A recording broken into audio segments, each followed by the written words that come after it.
In this module, we'll be discussing the features of middle cerebral artery territory stroke.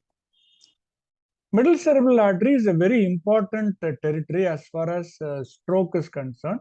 Close to 2/3 of all stroke, both ischemic and hemorrhagic, occurs in the middle cerebral artery territory. Now, as we have seen in the anterior cerebral artery, we know that the middle cerebral artery originates from the carotid siphon. So this is one of the other branch where the middle cerebral artery comes from the internal carotid artery. So this we have already seen along with the anterior cerebral artery. Now this has few segments. So to put it very simple, the first one is the horizontal segment or the M1 segment, a very important segment which supplies the major critical structures of the cerebral hemisphere. And then you have the segment which goes through the insula. This is called the M2 segment or the insular segment. Then you have the M3 segment which is called the opercular segment. But both the M2 and M3 segment are not that relevant clinically because they do not have any clinically important branches. Then you have the branch which comes out through the sylvian fissure. So you have the superior branch and the inferior branch, and that is called the M4 segment, which has clinical relevance. Now, this actually gives you a little bit more a clearer picture of the superior and the inferior branch. Now, the major branches you have to remember on the surface of the brain. This is the lateral surface of the brain which is shown. So first is the precentral artery. You have the central artery. You have the parietal artery. And others include the postcentral artery, prefrontal artery. So basically, this is the upper division. So this branches come from the upper division. From the lower division, you have the temporal arteries, which is there, the anterior and the middle and the temporo-occipital. So this region is relevant because this controls the vernix area of speech and also the coordinating areas for the motor output of the speech also. So we know that the Broca's area is located somewhere here, and here you have the vernix area. Now the point you need to remember is that the superior division controls both the motor cortex, which is somewhere here, and also the sensory cortex, which is somewhere here. So going back to the diagram which we have already discussed in the anterior cerebral artery, you can see a very large part of the cerebral hemisphere. The critical motor and the sensory structures are actually controlled by the middle cerebral artery territory. So this just tells you that the lateral view, you are seeing a very large part. This I already told in the superficial branches of the middle cerebral artery. But this coronal view gives a better picture. See, look at it. If you look at the coronal picture, a large part of the cerebral hemisphere is actually perfused by the middle cerebral artery, or so to say, the most critical functional aspect of the cerebral hemisphere is controlled by the middle cerebral artery. Now, you have the main trunk occlusion, perforating branch occlusion, and the terminal branch occlusion. So the main trunk occlusion will be somewhere here. So the main trunk, so this is the place where the main trunk will divide. So main trunk occlusion. Perforating branches are the lenticulo-striate branches, which supplies the different parts of the basal ganglia, thalamus, and also the internal capsule. Then the terminal branch, which is the M4 segment, which I have already told. Now, main trunk occlusion, I have not used an image, but used a CT film to show you.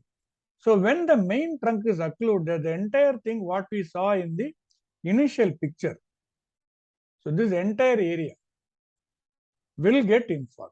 So that's a very large area. So what will happen is that this will produce a very severe cerebral edema you can see that there is ipsilateral quashing of the ventricle, and which is actually literally moved to the right side. So it creates something like a very severe mass effect.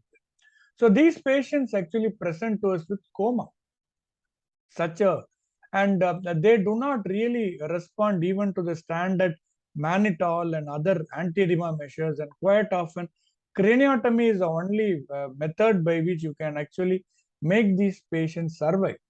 And this hemiplegia has a very poor recovery, and if they recover, they will manifest hemianesthesia and hemianopia.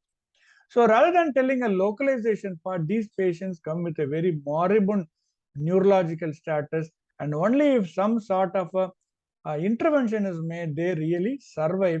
So this is also sometimes called the malignant MCA territory. So that is a root occlusion.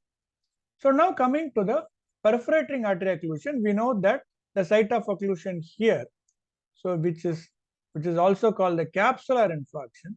So the branches are nothing but the lenticulo-striate branches, and though it also controls a part of the lentiform nucleus and some other parts of the basal ganglia, it is silent. Okay, because they have additional blood supply from neighboring structures, and they are not that sensitive to fluctuations in the blood supply. But when it affects the internal capsule, it will produce what is called a capsular cerebrovascular accident, and generally this produces hemiplegia with quick recovery of reflexes, and also the weaknesses reasonably they improve well to a good functional status. That is because the cortex above the area of infarction is intact, and hence the non-pyramidal functions can return, and over a period of time the pyramidal function also recollects, actually learned by the other neighboring descending tracts, and they really pick it up for the reason which is not poorly understood by neurological literature. So they will present with hemiplegia, and the human seventh nerve is often milder and recovers good.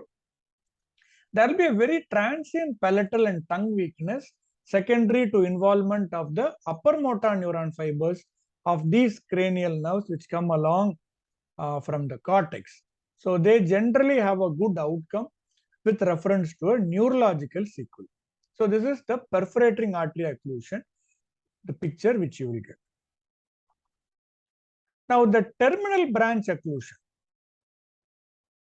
I will just discuss the dominant hemisphere alone, because the non-dominant hemisphere is a bit complicated. I'll just give you an outline about it. So what is shown here is the entire, both the superior and the inferior branches affected. That is relatively uncommon, and it may be really difficult to localize that part, because a very dense area will be affected. But only thing that the patient level of consciousness will not be that bad, or not so bad as you see in malignant MCA-treated infarct, but they tend to have a significant speech dysfunction and also a motor weakness. So let's just take to the individual artery which can happen commonly in embolic lesions. So first we'll take up the precentral artery. Precentral artery is this one. So that will manifest with facial and arm weakness, and there will be a motor dysphasia. Whereas the central artery will not have the motor dysphasia. So the precentral artery and the central artery will have similar facial and arm weakness, but the motor dysphasia will be there in the precentral artery. So when it is a parietal artery, going a little bit more laterally, they have returning branches to many of the communicating structures from the motor area and the sensory area which controls the speech. So they will have a global aphasia will be the typical pattern. They may have a mild hemiparesis. So global aphasia is the main thing which you need to really look for when you are looking for a parietal artery lesion. Temporal artery, the presentation is variable, and it causes what is called a receptive aphasia. So patient may not be able to understand the question what you are telling, and they may reply with an irrelevant response. So that this is an outline of how a terminal branch occlusion plays out. So the message here is that it dominant thing is dysphasia, I would say, different degree of severity or different patterns of dysphasia with involvement of the facial and the arm weakness. So the lower limb weakness, we know it is located more in the medial part of the hemisphere, which is controlled by the anterior cerebral artery. So lower limb is not affected, in the peripheral branches are affected. And other condition where lower limb can be affected, we already know that when it is a capsular lesion due to lenticulo-striate branches occlusion. Now, a word about the non-dominant hemisphere. The pattern of weakness will be the same, but instead of dysphasia, they will have what is called dyspraxia. Dyspraxia is what they will have. I will leave that point here. You can read it a little bit more in John Patton Differential Diagnosis book.